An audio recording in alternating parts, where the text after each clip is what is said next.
আমি জানি Dunlop company এই জায়গাটা নানা রকম খেলা খেলে। ওদের খেলা নাম করে বললে আমার লজ্জা লাগে, ওদের নাম আমি করতে চাই না। দিল্লিতে বড় বড় বাড়ি বিজেপি নেতাদের দিয়ে রেখে দিয়েছে এবং 2016 সালে আমরা বিধানসভায় বিল পাশ করি যে ডানলপ আর যেসব কোম্পানি আমরা রাজ্য সরকার অধিগ্রহণ করতে চাই, আমরা নিয়ে চালাতে চাই, আমাদের পারমিশন দেয়া হোক। সেন্ট্রাল গভর্নমেন্ট আজ পর্যন্ত কোনো পারমিশন দেয়নি। তার কারণ দুবার বিল পাশ করে পাঠানো হয়েছে। কেন দেয়নি? কারণ সে যে বিজেপির লোক, সে যে ভাজপা ওয়াশিং মেশিনের লোক, গরিব লোকেদের দিকে দেখাবার দরকার নেই তো। তা সত্ত্বেও মনে রাখবেন 2016 সাল থেকে এখানকার মাস্টার রোল অনুযায়ী আমরা ডানলপ এবং যেসব কোম্পানি সব কর্মচারীদের সরকার থেকে 10,000 টাকা করে আমরা এক্স গ্রাসিয়া দিয়ে যাচ্ছি।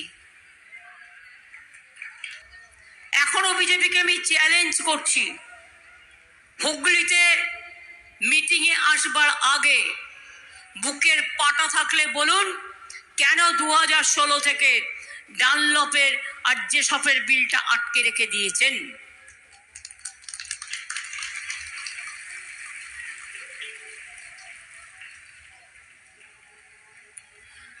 প্রধানমন্ত্রী আসবেন, বড় বড় ভাষণ দেবেন, চলে যাবেন। টিভি তো খুলতেই পাচ্ছি না, কাগজ তো দেখতেই পাচ্ছি না, ইউটিউব তো খুলতেই পাচ্ছি না। কন্টিনিউয়াস হাজার হাজার কোটি টাকা ব্যয় করে, হাজার কোটি টাকা বললেও ভুল হবে, লক্ষ কোটি টাকা ব্যয় করে জনগণের পকেট লুট করে, ভদ্র ভাষায় বলতে হয়, লুঠেরা পার্টি বিজেপি শুধু নিজেদের আত্মপ্রচার করে চলছে। আমি যেই ওদের অ্যাড দেখি ততক্ষণের জন্য টিভিটা বন্ধ করে দিই, কারণ আমার মিথ্যে কথা শুনতে ভালো লাগে না। কি বলছে? ঘর ঘর মে জল পৌঁছা দেয়া পানি। আবার আমার নামে একটা মেয়েকে ডাকছে, লজ্জাও করে না আমার নামটা মুখে নিতে। বলছে চল চল ভোট দিয়ে আসি বিজেপিকে, কারণ মোদিজি জল পৌঁছে দিয়েছে। কাঁচা কলা পৌঁছেছে, মিথ্যে কথা। জল পৌঁছেছি আমরা 1,75,00,000 লোকের মধ্যে 75 লক্ষ লোকের বাড়িতে জল পৌঁছেছি, আর 1 কোটি 1 বছরের মধ্যে পৌঁছবে। টাকাও দিচ্ছি একটা ভাগ, আমরা জমিও দিচ্ছি আমাদের টাকায়, মেনটেনেন্স খরচাও আমরাই করব।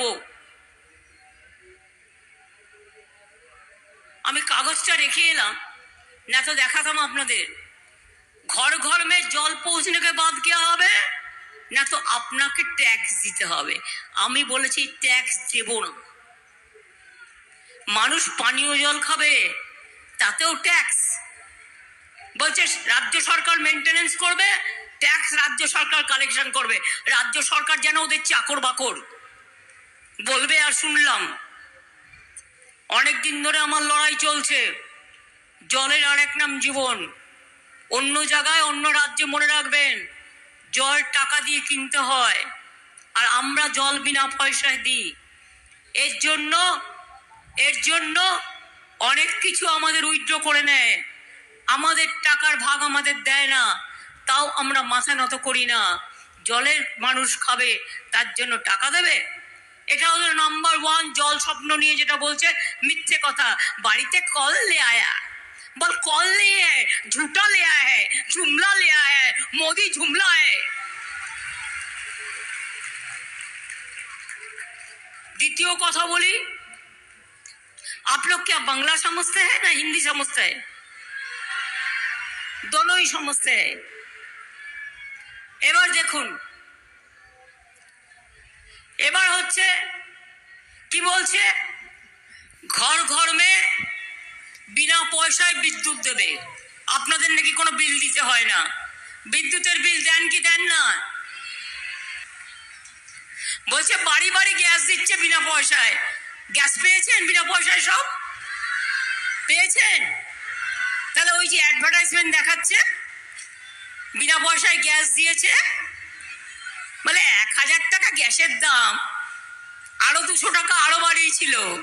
ইলেকশন হয়ে গেলে বাই চান্স জিতলে আবার বাড়বে, যদিও এবার ওরা আসছে না, মোদিরা এবার ক্ষমতা আসছে না, নিশ্চিন্তে থাকুন।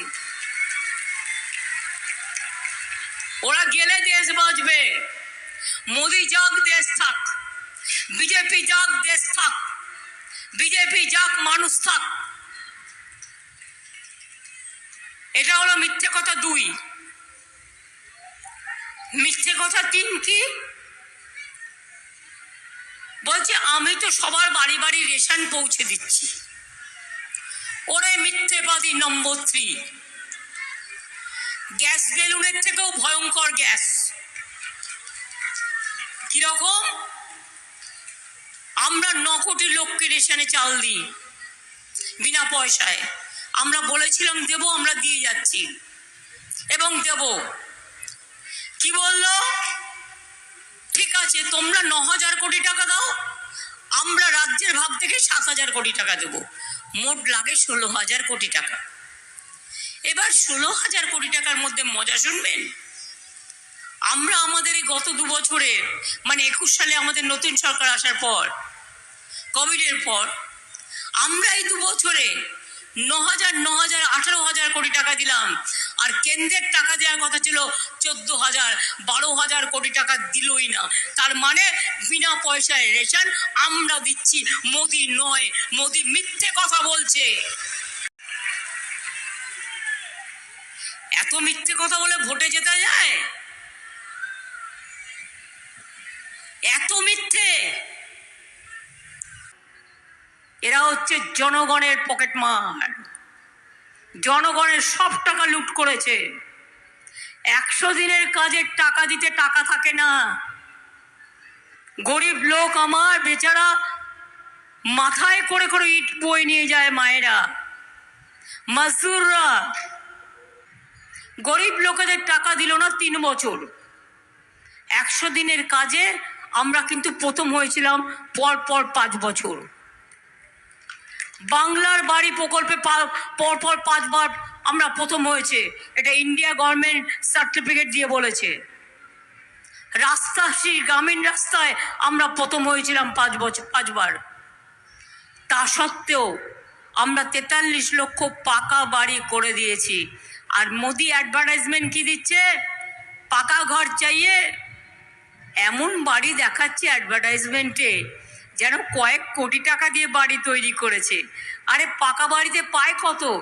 1,20,000 টাকা পায় গরিব লোকেরা। 2টো কিস্তিতে, আগে 3টে কিস্তি ছিল, আমরা এখন 2টো কিস্তি করে দিয়েছি।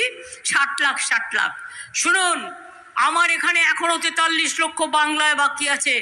কাঁচা বাড়ি তো গ্রামে গ্রামে সবার। আস্তে আস্তে করব। আগামী ডিসেম্বর মাসে আমরা শুরু করব 11 লক্ষ পাকা বাড়ি আমরা করে দেব। মোদির ভিক্ষে আমাদের বাংলা চলে না। মিথ্যে পা দিয়ে একখানা। দুর্যোধন দুঃশাসন থেকেও ভয়ঙ্কর, ভয়ঙ্কর। কালকে আমি শুনছিলাম আমাদের কোনো একটা জায়গা থেকে বিজেপির একজন এমপি দাঁড়িয়েছে, ফোন করে আমাদের এক নেতাকে বলেছে, এই আমার হয়ে যদি কাজ না করিস, আজ যদি বসে না যাস, তাহলে ভোটের পরে দেখে নেব। আমি বললাম, কত বড় রংবাজ ভাই! ও রংবাজ কথাটা বলাটাই খারাপ, ঠিক আছে আমি রংবাজ বললাম না। কত বড় ভদ্রলোক ভাই, ভদ্রলোক, যে তৃণমূলকে ভয় দেখাচ্ছে। তৃণমূল একমাত্র পার্টি, আপনাকে যদি ভয় পেত না অনেক আগে গুটিয়ে যেত। তৃণমূল কাউকে ভয় পায় না। 34 বছর লড়াই করে সিপিএমকে যদি ছুঁড়ে ফেলতে পারি, আপনাকেও লড়াই করে ভারতবর্ষ থেকে ছুঁড়ে ফেলে দেবো, এটা মাথায় রাখবেন।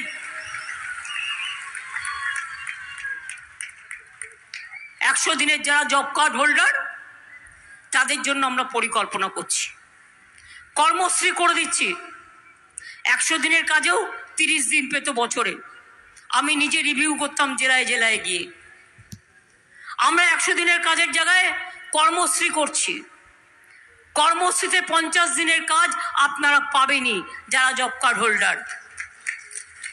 50-এর জায়গায় 60 যদি কেউ করতে চান তারাও পাবেন। আমরাই আমাদের দিয়ে করাবো। আমরা দিল্লির মুখোপেক্ষী হয়ে বসে থাকবো না। এসব সিদ্ধান্ত আমাদের নেওয়া হয়ে গেছে। আমরা সবাইকে সাহায্য করি। কত বড় সাহস এদের!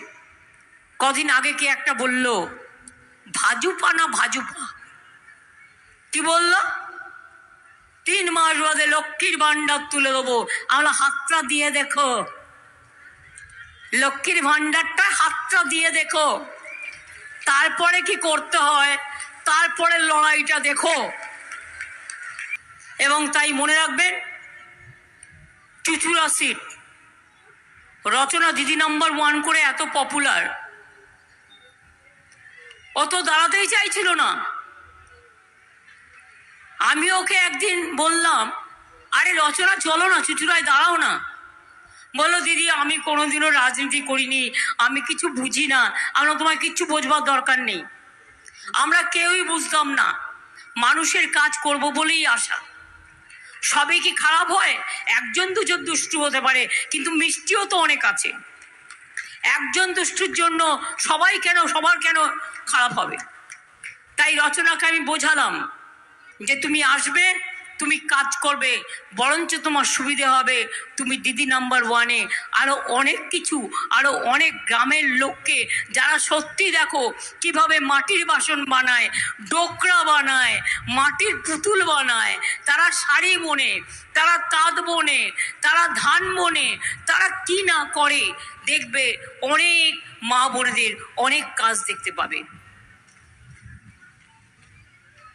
তারপরে রচনাকে শেষ পর্যন্ত রাজি করালাম। তো রাজি যখন করালাম, তখন আপনারা কি ওকে ভোটটা দেবেন না?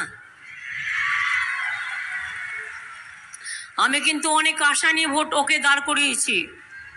আর আমি শুনছি আদি সপ্তগ্রামে একটু বিজেপি বেশি বাড়াবাড়ি লাফালাফি করছে আর সিপিএম। সেই জন্য আমি নিজে এসেছি আপনাদের কাছে আবেদন করে বলতে, ভোটটা কিন্তু রচনা জিতে রচনা তৈরি করবে। আর 2 জেনে রাখুন, বিনা পয়সায় রেশন পাচ্ছিলেন, পাবেন। কর্মশ্রী জব কার্ড হোল্ডারদের চলবে। স্বাস্থ্যসাথী কার্ড পাচ্ছিলেন, পাবেন। স্মার্ট কার্ড পাচ্ছিলেন, পাবেন।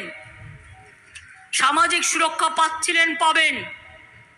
শ্রমিকরা মাসে 10,000 টাকা করে যতক্ষণ খোলা না হচ্ছে পাচ্ছিলেন, পাবেন।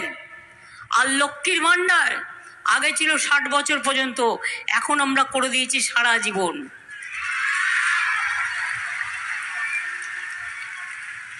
কাজেই ভাই বোন, সব ধর্ম, সব সম্প্রদায়, সবাইকে নিয়েই কিন্তু আমাদের কাজটা করতে হবে। এত বজ্জাতে এই বিজেপি পার্টিটা জীবনে কোনোদিন আমি দেখিনি।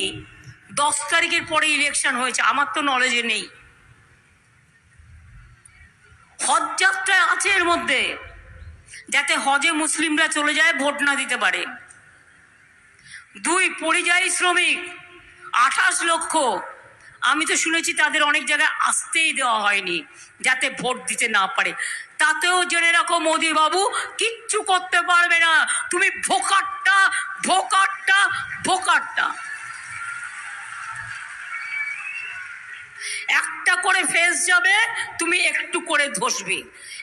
3টে ফেজ গেছে, প্রথম ফেজে এ পেয়েছো, এ মানে এ না, এ মাইনাসে। ফেজ বি গেছে, ওখানেও 0।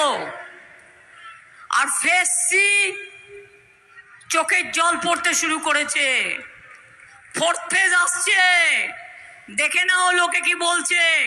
আরে বাংলা তো বলো, তোমার দিল্লি কি হবে, তোমার পাঞ্জাব কি হবে, তোমার রাজস্থান কি হবে, তোমার মধ্যপ্রদেশ কি হবে, তোমার উত্তরপ্রদেশ কি হবে। সাউথ ইন্ডিয়া তো ছেড়ে দাও, ওখানে তুমি রসগোল্লা পাবে।